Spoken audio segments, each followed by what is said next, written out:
جی ناظرین، بریک کے بعد ایک بار پھر ٹارگٹ پوائنٹ میں آپ کو خوش آمدید کہتے ہیں. بات ہو رہی تھی گھریلو تشدد بل کے حوالے سے. تو کیا یہ بل عورت کی آزادی یا آوارگی کو فروغ دے رہا ہے؟ اور جو اس بل میں کلوز رکھ دی گئی کہ اگر مرد تشدد کرتا ہے گھر میں عورت پہ یا ورک پلیس پہ بھی ہوتا ہے تو پھر ہراس بھی اگر جیسے کیا جاتا ہے تو اس حوالے سے سزائیں بھی رکھی گئی. تو یہ سزائیں نہیں ہیں. میرا خیال ہے مجھے ایک بات پراچا صاحب لحاظ کر رہے ہیں، خواتین کے درمیان دیکھ لیں کتنا لحاظ. نہیں، پراچا صاحب کا میں بہت زیادہ احترام کرتی ہوں اور میں نے کہا ہے کہ میں عالم دین کا بہت زیادہ خیال کرتی ہوں اور بات یہ ہے اور ان کا بہت احترام کرتی ہوں. بات یہ ہے کہ آسمہ آپ اسی میں ایک پوائنٹ ایڈ کرنا چاہتی ہوں کہ جب پشاور میں نے ایک یونیورسٹی میں ایک اس پہ پوائنٹ آف آرڈر پہ ایک بات کی تھی کہ وہاں پہ لڑکیوں کو ہراساں کیا جاتا ہے.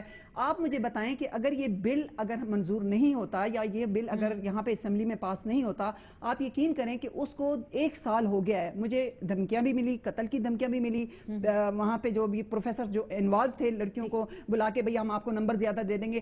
کس جماعت نے اس کے خلاف جو ہے تو آواز اٹھائی یا میرے حق میں آواز اٹھائی؟ باقاعدہ قانون سازی ہونی چاہیے اور وہ جو قانون سازی ہے وہ امپلیمنٹ بھی ہونی چاہیے تاکہ مرد کو پتہ چلے کہ اگر وہ کسی وجہ سے اپنی بیوی پہ تشدد کرتا ہے یا اپنی بہن پہ کرتا ہے یا اپنے گھر میں کوئی کسی کے اب دیکھ لیں کہ بہت بڑا ایک واقعہ گزرا ہے جو کہ ابھی لاش آئی ہے باہر سے. وہاں پہ ایک بہت بڑے اس کا ایک بہت بڑے گھرانے کا ایک فرد انوالو ہے جس نے کہ تیزاب ڈال کے اور پھر بالکل بلال خیر کا ذکر کر رہی ہوں. اس کا کسی نے کیا کر لیا؟ وہ تو ویسے ہی پھر رہا ہے جبکہ اس عورت کا بچہ جو ہے وہ باہر کے ملک میں یاروں مدد جا رہا ہے. یہ ہمارے معاشرے کا حصہ ہے، یہ چیزیں ہے تو اس کو لیگلائز کرنے کی ضرورت نہیں. کیا دیکھیں اس کا نقصان کیا کیا ہے، فوائد کیا ہیں، دونوں چیزوں کو دیکھ لیں. مطلب یہ ہے نا کہ اس بل کا نقصان یہ ہے کہ جب کوئی عورت جو ہے وہ بیچاری جو اس وقت کہیں کوئی تھپڑ کوئی کھا رہی ہے یا پٹ رہی ہے جو غلط ہے، کسی کو نہیں یہ حق ہے. تھوڑا بہت قرآن حق دیتا ہے لیکن اس کی بھی شرائط ہیں، حدیث مبارکہ میں بھی ہیں، اس کی بھی شرائط ہیں. لیکن یہ کہ اس کے بعد جب وہ کہیں اس پروٹیکشن کمیٹی کے پاس چلے جائے گی تو خاندان تو نہیں بچے گا. اس کے جو ہے نا یہ کیا عورت اس کا مطلب ہے کہ آپ خاندان نہیں بچے گا. جو ہمارے ہاں عورت کو رخصتی کے وقت کہا جاتا ہے پراچا صاحب بڑی معذرت کے ساتھ کہ تم اب اس گھر جا رہی اور وہاں سے تمہاری لاش ہی آئی. یہ دیکھنا یہ نہیں مفہوم نہیں ہے. یہاں پورا سسٹم حفاظت کرتا ہے عورت کی. یہاں مرد کے ساتھ جو ہوتا ہے، کسی مرد جو ہے کسی عورت کو تو پکا کے کھایا نہیں گیا، مرد کے ٹکڑے ٹکڑے کر کے اس کو دیگچے میں ابال کے عورت نے ہی جو ہے وہ اس کو کھایا ہے. یہ جو ہے یہ اس کے ساتھ یہ واقعات ہمارے معاشرے کے ہیں.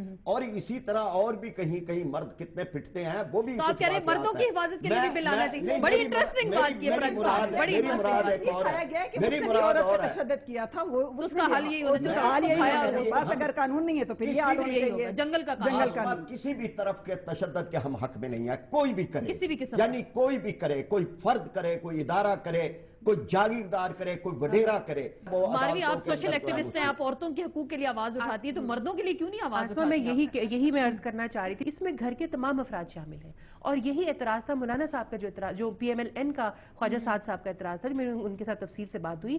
وہ یہ فرماتے ہیں کہ آپ نے بچوں کو جو اس میں شامل کیا ہے، ہمیں اس پہ اعتراض ہے کہ کل کو ہم اپنی 17-18 سال کی بچی کو یہ نہیں کہہ سکیں گے کہ بھئی تم دیر سے کیوں گھر آئی ہو، یا اٹھا کے اگر باپ نے یا ماں نے اس کو تھپڑ مار دیا تو وہ پولیس اسٹیشن چلی جائے گی.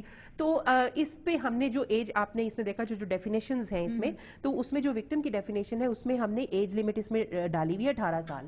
اس کو کم کر دیں گے تاکہ وہ کم یا جو بھی اس کا وہ پروسیجر ہے وہ تمام اراکین اس پہ راضی ہو چکے ہیں بشمول JUIF. اب صرف مسئلہ یہ ہے ایگو کا ایک پرابلم ہے کہ مولانا صاحب کی بے عزتی کیوں ہوئی، اس پہ ہمیں بہت افسوس ہے. اس پہ تو میں ہاتھ جوڑ کے معذرت کرتی ہوں. اب آپ چھوڑ دیں گھریلو تشدد کا مسئلہ اگر ہے سوسائٹی میں، لیکن اب یہ مسئلہ سیاست کی نظر ہو رہا ہے کیا اس وقت؟ جی میں گزارش یہ کرتا ہوں کہ مولانا صاحب کا مسئلہ نہیں دین اسلام کا مسئلہ ہے. مولانا صاحب کا مسئلہ نہیں قرآن و سنت کا مسئلہ ہے. مولانا صاحب کا مسئلہ نہیں اسلامی تہذیب اور اسلامی ثقافت کا مسئلہ ہے. مولانا صاحب کا مسئلہ نہیں اسلامی کلچر کا مسئلہ ہے. تو اس سے نقصان کیا ہو رہا ہے اسلامک کلچر کو؟ ذرا ڈیفائن کریں. میں کہتا ہوں کہ یہ تمام چیزیں ہم پہلے کر چکے ہیں.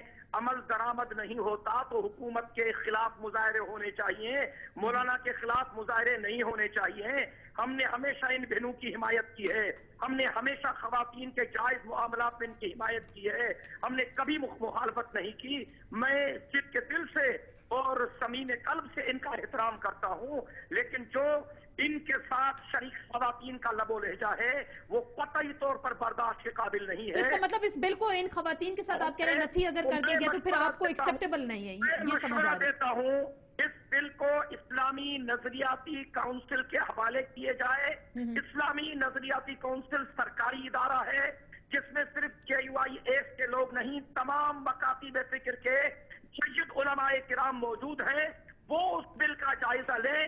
اگر اسلامی نظریاتی کونسل میں شریک تمام مکاتب فکر کے سید علماء کرام چاہتے ہیں کہ یہ ہونا چاہیے تو ہم آنکھیں بند کر کے قبول کر لیں۔ چلیں آپ جید علماء کی بات کریں، مجھے مختصراً اگر بتا دیں، اگر گھر میں عورت پہ تشدد ہوتا ہے، اس کا شوہر عورت کو مارتا ہے، یا بچے جو گھر میں ملازم ہیں ان کو مارا پیٹا جاتا ہے، جو ان کے ساتھ بے ایمانہ سلوک ہوتا ہے، تو پھر اس پہ ایک عام انسان کی سوچ کیا ہونی چاہیے؟ وہ چلیں وہ بتا دیں، سیاست کو میں ایک طرف بالکل رکھ غلط دیتے ہیں۔ ہے، شریعت اس کی شدید تو مذمت یہی کرتی چیزیں تو اس ہے۔ بل میں شامل ہیں ڈاکٹر یہ صاحب؟ تمام چیزیں پہلے کے قوانین میں موجود ہیں، نئے بل کی کوئی ضرورت پھر نہیں۔ اسلامی نظریاتی کونسل کو اس کو کیوں بھیجا جائے؟ اسلام کسی بھی قسم کے تشدد کی اجازت نہیں دیتا، ناجائز تشدد کے راستوں کو اسلام جائز روکتا تشدد ہے، کیا ہے؟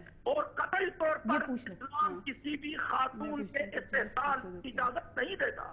میں ڈاکٹر صاحب بڑے احترام سے آپ سے یہ پوچھنا چاہتی ہوں کہ آپ نے جو ابھی بات کی ہے کہ ناجائز تشدد جو ہے تو وہ اسلام اس کی اجازت نہیں دیتا، تو جائز تشدد کو آپ ذرا تھوڑا سا ایکسپلین کریں گے کہ عورت پہ جائز تشدد جو ہے وہ کیسے، وہ کیوں ہو، اور وہ اس کی ڈیفینیشن؟ سختی کی، ہاں میں اس کی وضاحت کرتا جی ہوں۔ پلیز۔ کسی حد تک سختی کی جا سکتی ہے اگر خاتون اللہ اور اللہ کے رسول کے احکامات سے بغاوت کرے، اگر خاتون قرآن و سنت کے احکامات کا مذاق اڑائے، اگر کوئی خاتون گھر کی بچی، وہ بیوی ہو یا ماں ہو یا بہن ہو یا بیٹی ہو، اگر وہ انگریز کے کلچر کو تو اس بل میں وہ سب باتیں آپ کو لگ رہی ہیں کہ ایسا کہ آپ وہ؟ نے سوال کیا ہے، میری بات پوری کرنے دیں۔ جی بولیے، اگر کوئی ماں، بہن، بیٹی یا بچی قرآن اور سنت کے قوانین کو پامال کرتے ہوئے انگریزی تہذیب کو مسلط کرنے کی کوشش کرے اور ان کو آگے لانے کی کوشش کرے، تو اسلام اس پر کسی حد تک سختی کی اجازت دیتا ہے۔ کچھ اس بل پہ سیاست کا مسئلہ لگ رہا ہے الجھ گیا، خواتین اور نے کیا اگر کوئی واقعی ایسی زبان استعمال کی ہے تو میں جو ان سے معافی ہمارا مانگتی ہوں۔ کلچر ہے مغربی تہذیب زدہ ہو جائے گا اس بل